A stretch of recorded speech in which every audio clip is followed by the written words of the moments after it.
का आशीर्वाद है।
नागपत्नियों ने कहा महाराज क्रोधोपितेनुग्रह एव सम्मतः।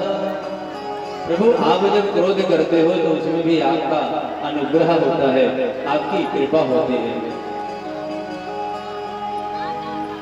न नागपृष्ठं न च सार्वभौमं न पारमेष्ठ्यं न रसाधिपत्यम् न योगसिद्धिरपुनर्भवं वा वाञ्छन्ति यत्पादरजः प्रपन्ना वाञ्छन्ति यत्पादरजः प्रपन्ना। हे प्यारे प्रभु, ये सरकार आप हमें अपने चरणों का रज प्रदान कर दीजिए, चरण रज हमें प्रदान कर दीजिए। नागपत्नियां हाथ जोड़ करके भगवान से निवेदन करने लगे। भगवान ने कहा देवियों मैं तुमसे बहुत प्रसन्न हूं, तुमने बड़ी स्तुति गाई हमारी। सरकार 21 श्लोकों में नागपत्नियों ने भगवान की स्तुति गाई। भगवान ने पूछा कोई वरदान मांगो, तुम्हें क्या चाहिए, तुम क्या चाहते हो? नागपत्नियों ने कहा प्रभु पति ही प्राण प्रदीयता, मेरे पतिदेव के प्राणों की रक्षा आप कर लीजिए, बस और हमें कुछ भी नहीं चाहिए। आप इतना नृत्य कर रहे हैं, अगर आप थोड़ी देर और नृत्य करते रहे तो हमारे पतिदेव का प्राणांत हो जाएगा।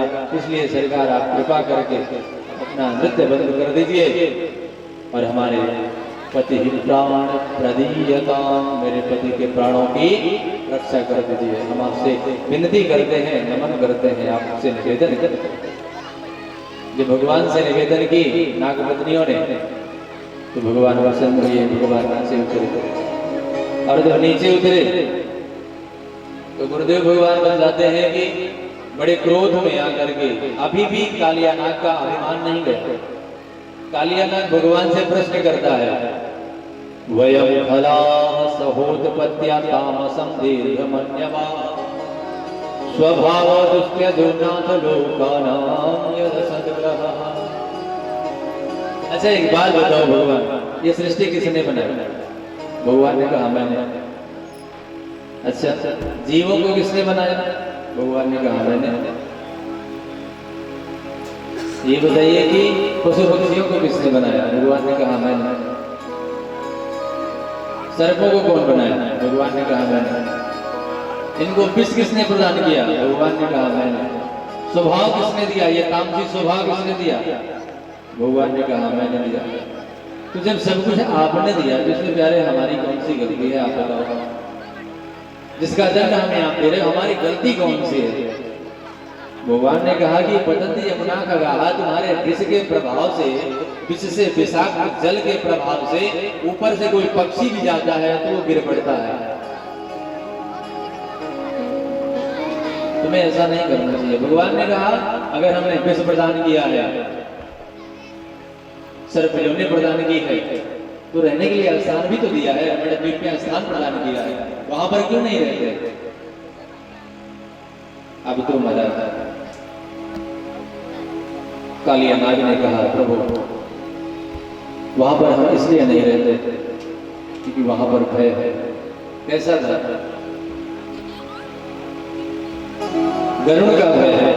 एक बार की बात है, गरुड़ से और सर्पों में संधि हो गई कि एक सर्प गरुड़ के पास जाएगा उनके आहार के लिए, उनके भोजन के लिए, और नित्य प्रति जिस सर्प की बारी आती हो जाता गरुड़ के पास, गरुड़ से खा लेता, उधर की पूर्ति हो जाती। और एक दिन महाराज बारी आ गई कालिया नाग की, और जब कालिया नाग की बारी आई तो कालिया नाग वहां से भाग चला, और जैसे ही भागा आकर के काले हृदय में प्रवेश कर गया, और काले हृदय तक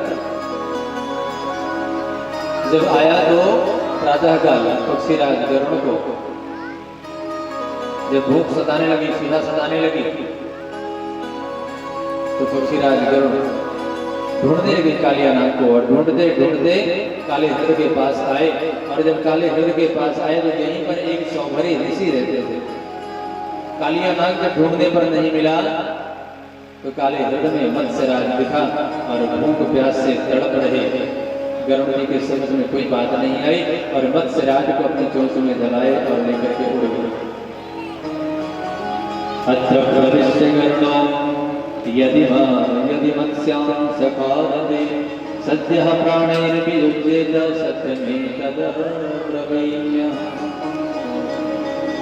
और जब सरकार खा गया गरुड़ मत्स्यराज को, तो सौभरी ऋषि ने शाप भी दिया,